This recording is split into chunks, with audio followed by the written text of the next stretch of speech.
let's talk about Arthur and Hope. Hope decided to recently go into a Love After Lockup Facebook group, and she decided to make a post defending a few different things. And this is what she had to say. She said, I ain't tripping off y'all dragging me or whatever, but I just want to say my 2 cents. One, mental health is very important for everyone. I had no idea what was happening, and I wasn't allowed outside until I forced my way to find him. Two, everything you see on TV is not everything that happened. Editing is an amazing tool. As far as my fried hair, y'all must have never been to Texas in the summer, and I cut that ish off after filming. And I wonder what she's trying to say, like, everything we see on TV isn't what happened. Like, is she trying to act like there's more that led up to Arthur getting really upset that day? One person said, look, you were on a TV show, they thrive off drama. There's no need to explain yourself to all these people. And Hope responded and said, most definitely, and that time is almost up. I appreciate your comment. Then someone said, can you explain your choice in clothes? And she says, I don't like spending a lot of money on clothes. I'd rather buy other things. And someone said, okay, but that doesn't mean they shouldn't fit your body. She said, are all bodies the same? Are you taking all your outfits to the tailor each time you buy them? And the person said, no, I just buy clothes that fit me. It's pretty easy. And then someone else said, are you actually blaming the Texas heat for that mess? And she said, literally. And other people are like, look, I know people who live in Texas. Their hair doesn't look like that. And she said, yeah, but they not me though. She responded to one comment and claims that she has been bleaching her hair for years, so that's why her hair looks like that, and also because of the Texas heat. That's what she claims. And someone else said, why cut it after filming and not before? And Hope said, I was busy driving trucks. And people are like, okay, look, it's all about time management. That's not an excuse. And the real question I want to know is, what is the deal with these claims that Arthur and his mother are making that Hope allegedly lied on him? Someone said, why can't you just answer the question about why Arthur's locked back up based on something you said? Address that, because we don't give a F about your hair. And then she responded and she said, that's not my business. And someone said, how's it not your business and you put the case on him? And then she's like acting like she didn't know what they were talking about. And someone sent a screenshot of the cases that Arthur is currently locked up for. And Hope responded and she said, I don't see my name on that. Are you okay? And I asked Arthur about this. I'm like, okay, so Hope's trying to act like her name's not in the paperwork. And he claims that's cap, that she made a statement while she was in the hospital, which led to his arrest. Hope did jump in my comments on Instagram, and she said that there's 3 sides to every story: his side, her side, and the truth. She didn't clarify anything else. That's just all she said, that there's more to the story. I'm curious if she ever is going to try to say anything like her side, or if she's just going to stay quiet. And Arthur addressed this picture that was circulating from his stories, where it looks like this girl that's clearly not Hope was twerking on him. And this is from April 20th of this year while he was with Hope. I was like, damn, that's pretty bold to be posting on Instagram if you're dating someone else. But he claims that Hope knew all about it and she was actually involved. He alleges that him and Hope allegedly had a threesome with this girl. And I don't know if that was just like a one-time thing with this girl, or if they're banging other chicks together on the regular. Now let's talk about the last episode with these two. Arthur is Muslim and he's wanting to embrace his religion and try to introduce it to Hope. And so his plan is to go meet up with this Muslim preacher and his wife to try to get Hope more acquainted with the Muslim religion. So they go in there and Arthur is explaining, like, look, I've been in prison, I may have not been too strong with my faith recently, but I want to get back into it. And the pastor was like, look, we will accept you where you're at. We'll welcome you with open arms. And Hope was upfront and honest. She's like, look, I'm not going to pretend I know what I'm talking about because I really don't know much about the Muslim religion at all. I'm just trying to support Arthur and consider getting into it just to support him.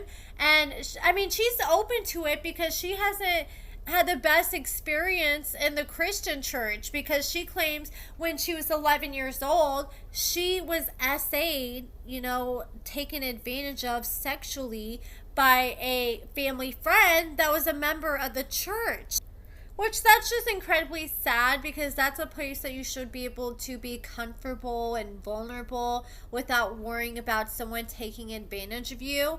And Hope was expressing a lot of interest. So they thought it'd be best if the pastor talks to Arthur man to man, and the pastor's wife take Hope to the side and talk to her woman to woman, especially with the fact that the pastor's wife has a history of being a Christian like Hope before she decided to convert to Muslim.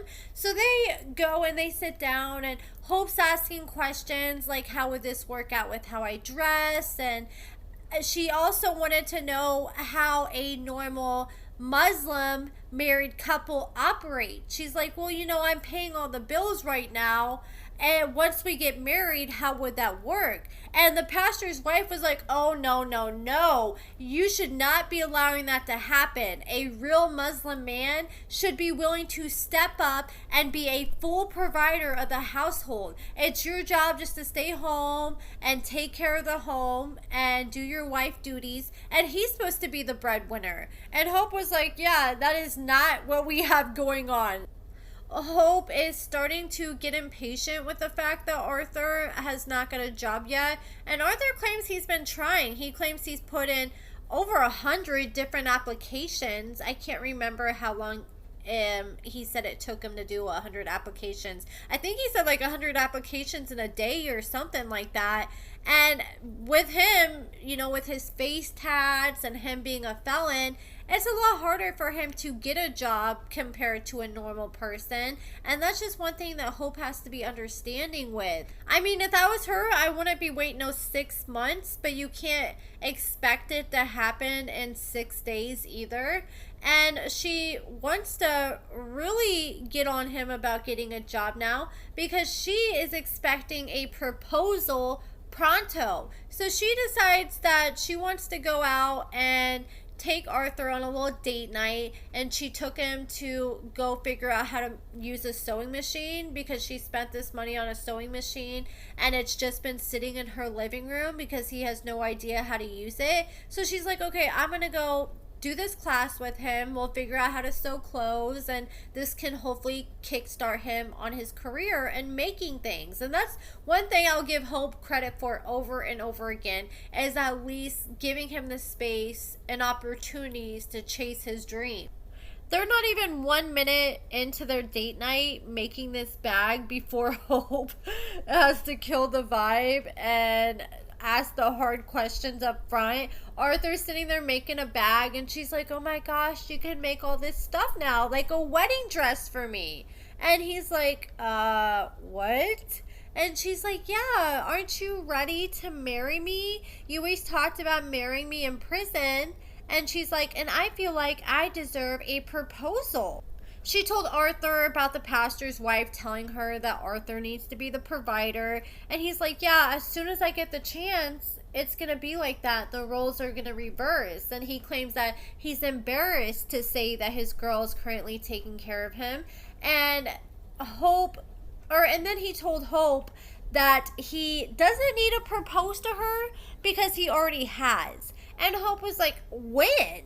She couldn't even remember it. And he's like, I'm pretty sure I did it in prison. I can't tell you the exact date, but I know I did. And Hope was like, yeah, but don't you think that I deserve you to get on one knee here in person now that you're out?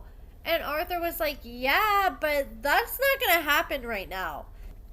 In my last video about Arthur and Hope, I was literally just talking about how I feel like Arthur should be single for a while, because it seems like he doesn't have what he needs to pour into himself, let alone anybody else. You can't pour from an empty cup.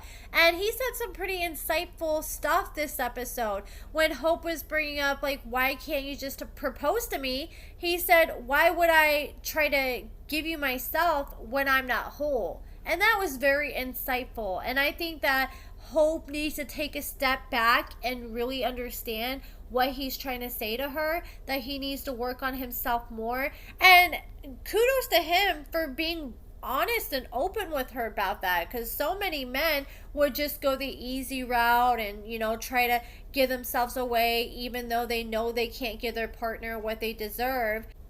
Then Hope starts bringing up his ex-girlfriend, like, well, you were dating your ex and you guys weren't together that long before you were posting on Facebook and showing off to the whole world you getting on one knee and proposing to her. And that makes Hope feel some type of way, because she feels like, well, I've done more for you than this girl has, so why are you willing to give a proposal to her and show off the proposal to the whole world, but you think I don't deserve that? And I mean, Arthur doesn't even have a job yet, so how is she in a position to expect him to just hand her over an engagement ring? Especially, like, you know, these girls always say, oh, I don't care, I'll take whatever, I just want a ring. And, you know, it may be true for some people, but if Hope's saying, oh, you know, I deserve a proposal outside in the real world, I think she's gonna also want to expect a ring that she feels like she deserves too. And I do agree with Hope, though, if he does plan on marrying her, I feel like he does owe her a real proposal in person, and to do it the right way. Just like when I feel like these people get married in prison, I mean, it's not a requirement, but I feel like they should be willing to give their partners a wedding in real life in person once they get out of prison, if they're willing to stick it through being married to them while they're in prison. And I don't know how much, you know, Arthur and Hope talked about marriage while he was locked up, but she's acting like this is what she was expecting. Like, she's acting confused and thrown off now that he's acting like he doesn't even want to entertain talking about getting engaged. I just don't understand why these people want to rush and get married. Probably just because they get all excited after talking about it so much while that person's locked up. But I mean, we just saw that Arthur had this mental breakdown. So you would think that Hope would want to at least focus on bettering his mental health first before trying to get tied down in a marriage. Especially knowing that they're no longer together and things didn't work out. It's so much easier to get out of a relationship or engagement versus a marriage. But that is pretty much it for this video, guys. Let me know what you guys think about Hope and Arthur in the comments below. Check out my lashes at AccordingtoAmber.com. Give this video a thumbs up, subscribe, and thank you so much for watching.